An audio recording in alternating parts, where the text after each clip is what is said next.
Hello साथियों, आज हम फिर जुड़ चुके हैं एक और नए टॉपिक के साथ में। Here I want to tell you that today our topic is synthesis. Synthesis is very most important topic for intermediate students. यहाँ पर साथियों मैं आपको synthesis के बारे में बताने जा रहा हूँ जो इंटरमीडिएट स्टूडेंट्स के लिए काफ़ी ही डिफिकल्ट माना जाता है और इसे बहुत ही आसानी से आपको मैं आज बताने जा रहा हूं। तो जुड़े रहिए मेरे इस वीडियो के साथ में और देखिए इस डिफिकल्ट टॉपिक को हम किस तरीके से आसान बनाते हैं।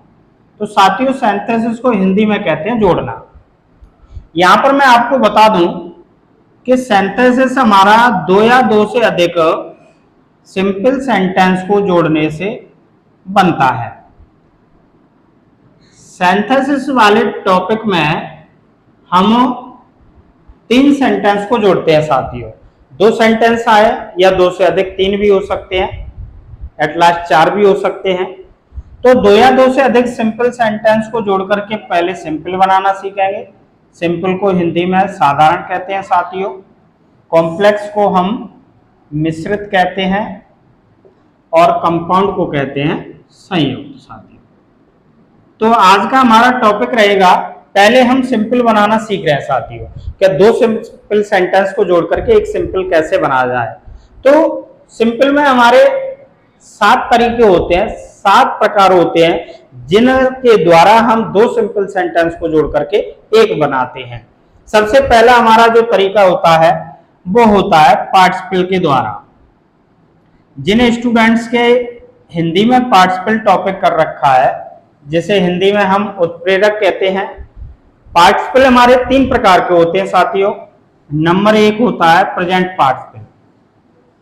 प्रेजेंट पार्टिसिपल प्रेजेंट पार्टिसिपल क्या होता है? जब किसी क्रिया का अंतिम अक्षर नानी ने हो तो क्रिया की फर्स्ट फॉर्म में आईएनजी लगाने से प्रेजेंट पार्टिसिपल बनता है, वर्ब की फर्स्ट फॉर्म में आईएनजी लगाने से।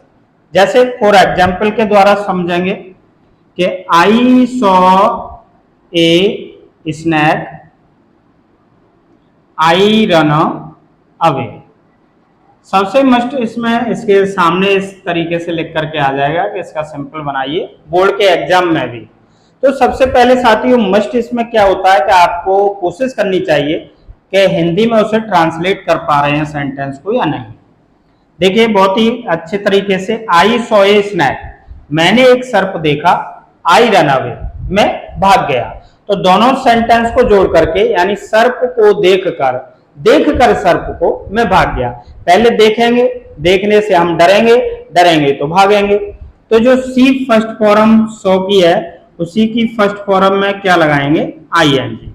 तो वर्ब की फर्स्ट फॉर्म में आईएनजी लगाने तो seeing a snack comma I run away. Seeing a snack I run away. ये 2 सिंपल सेंटेंस को जोड़ करके इस तरीके से हम एक सिंपल सेंटेंस बना देते हैं साथियों।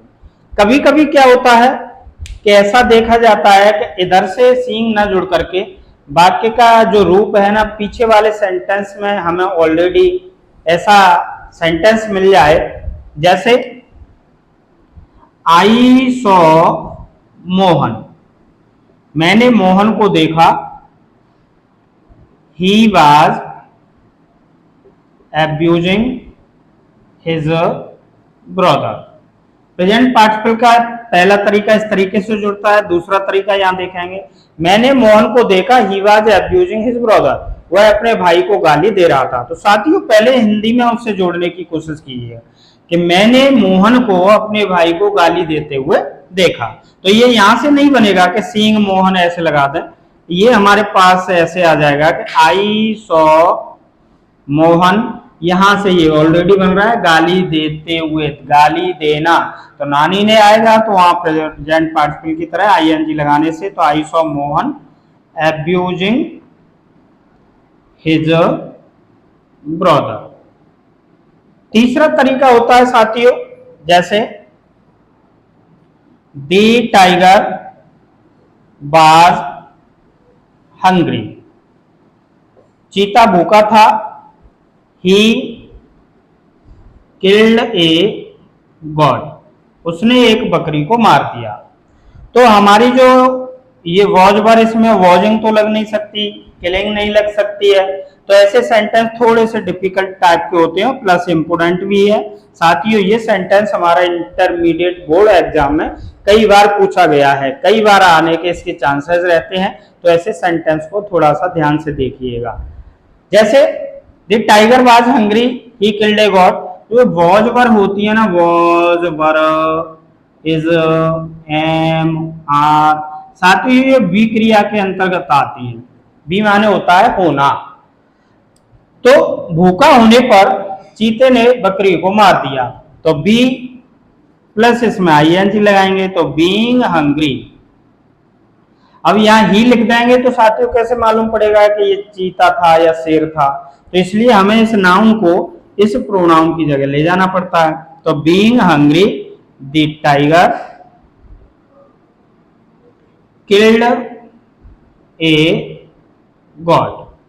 ये हमारा था प्रेजेंट पार्टिसिपल के द्वारा। इस तरीके से हम सेंटेंसों को जोड़ते हैं। ये 3 तरीके होते हैं जिससे हम बड़ी ही आसानी से जोड़ सकते हैं। अगला जो दूसरा तरीका हमारा काइंड्स है पार्टिसिपल का, वो होता है पास्ट पार्टिसिपल। साथियों पास्ट पार्टिसिपल नंबर 2 पर होता है पास्ट पार्टिसिपल। पास्ट पार्टिसिपल क्या होता है? यह क्रिया की थर्ड फॉर्म होता है, प्लस हमारा एडजेक्टिव का भी कार्य करता है। बस ये ध्यान रखना है। जिन साथियों ने इनको हिंदी के ट्रांसलेशन कर रखे हैं उनके लिए बहुत ही इजी होता है ये। जैसे I found my book full stop it was lost. मैंने अपनी पुस्तक पाई, यह खो गई थी। तो ये लॉस्ट शब्द है ना साथियों, इसकी विशेषता बता रही है। तो एडजेक्टिव का हमेशा रूप रहता है कि जिस नाउन या प्रोनाउन को क्वालिफाई करता है उसी के आगे ले आते हैं उसे। तो I found my lost book. इसके बाद तीसरा जो होता है हमारा होता है साथियों परफेक्ट पार्टिसिपल। परफेक्ट पार्टिसिपल क्या होता है? जब एक कार्य पूर्ण रूप से समाप्त हो जाए साथियों और एक नया कार्य प्रारंभ हो, तो वाक्य को हैविंग से प्रारंभ करते हैं और वर्ब की थर्ड फॉर्म लगाते हैं। जैसे माई मदर बाथड, मेरी मां ने स्नान किया। सी वेंट टू टेम्पल, वह मंदिर गई। तो पहला कार्य समाप्त हुआ साथियों स्नान करने का, दूसरा कार्य प्रारंभ हुआ मंदिर जाने का। तो इस वाक्य को ना हम हैविंग से प्रारंभ करते हैं। तो हैविंग बाथड, अब ये नाउन हमें कहां पे शो कराना होगा? सी की प्रोनाउन की जगह। My mother went to temple. ठीक है साथियों, तो परफेक्ट पार्टिसिपल इस तरीके से बनता है। यदि इसमें कोई पैसिव वॉइस में वाक्य दिया है जहां is are am was verb plus verb की थर्ड फॉर्म आ जाती है साथियों, तो वो सेंटेंस हमेशा पैसिव वॉइस में होता है। अगर पैसिव वॉइस आ रहा है तो हैविंग के बाद जस्ट बाद हम बीइंग और लगा देते हैं, हैविंग बीन। जिस तरीके से हम उसे चेंज कर सकते हैं। तो ये हमारा सिंपल सेंटेंस, 2 सिंपल सेंटेंस को जोड़ करके एक सिंपल सेंटेंस बनाना आज हमने, और उसका भी पहला टॉपिक था पार्टिसिपल के द्वारा। कितना अच्छा लगा आपको ये वीडियो? अपने मित्रों को, दोस्तों को शेयर करें, लाइक करें। अच्छा लगेगा हो तो कमेंट भी करें, कोई दिक्कत हो कमेंट करें, क्वेश्चन पूछें आप।